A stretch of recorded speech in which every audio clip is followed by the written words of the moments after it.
While most people worldwide are compelled to learn English if they ever want to leave their country for an international career, English speakers routinely visit other countries for leisure instead of learning the language, and then get upset when no one understands them. English is such an impactful language, in fact, that most people from English-speaking countries never even consider learning a second language to full fluency. If we look at a map of Europe, we can see that the average person in Sweden or Norway knows 2.5 languages, in Germany 2, the UK lags with 1.6, and America is still baffled by what a kilometer is. One notable tidbit I've frequently heard from English speakers is that English is one of the hardest languages to learn, which isn't true.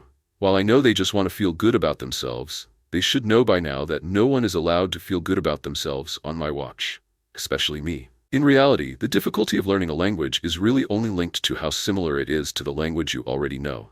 So for an English speaker, it typically takes about 600 hours of focused study and practice to achieve conversational fluency in any Romance or Scandinavian language, then roughly twice as long for Greek, Hebrew, or Slavic languages, and about twice as long again for Arabic, Japanese, Korean, Assembly, or Mandarin.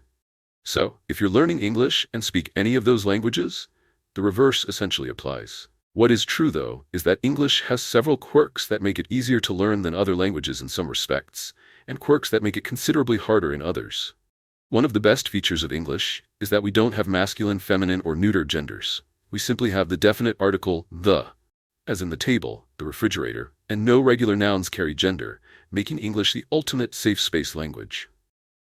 The downside, however, is that while I was learning French, I would say j'aime le chocolat.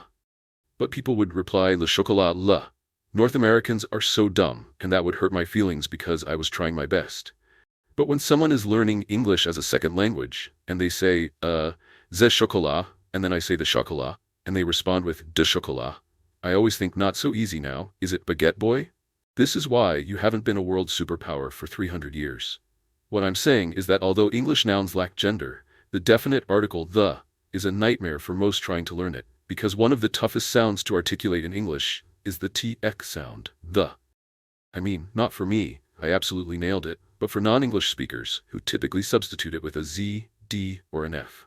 And if you've ever spoken with someone learning English, you'll find that one of the toughest words to pronounce is squirrel. Again, not for me, it's just home run after home run. But if you're really looking to knock someone international down a few pegs, here are a few words that can be extremely tricky to say even for English speakers. So when I display them on screen, we can all try to say them simultaneously. Anemone 3000ths. Rural brewery. Thanks guys, I needed that. Additionally, compared to Romance languages, English pronunciation isn't consistently phonetic. For example, in French, you have bon, son, pont, font. But if you try that in English, you get hat, rat, chat, wet. See, it just doesn't work. I mean, if you encounter a word you haven't seen in English before, it's sometimes impossible to know how it's pronounced. Impossible to know how it's pronounced. Consider these, for example. Though, through, thought, tough, cough, plow, and sometimes you even get hiccups. Not me, of course. I never joke. Within English, there are also many dialects. For example, American English largely eliminates redundant letters in spelling and uses eggplant instead of aubergine, or niche instead of niche. Again, basically anything that diminishes the French influence. British English strips away many redundancies from whole words. For example, in American English, you would say, I have to go down the elevator and catch a ride so I can work out. But in British English, you simply say, I have to take the lift so I can get a lift, so I can go and lift.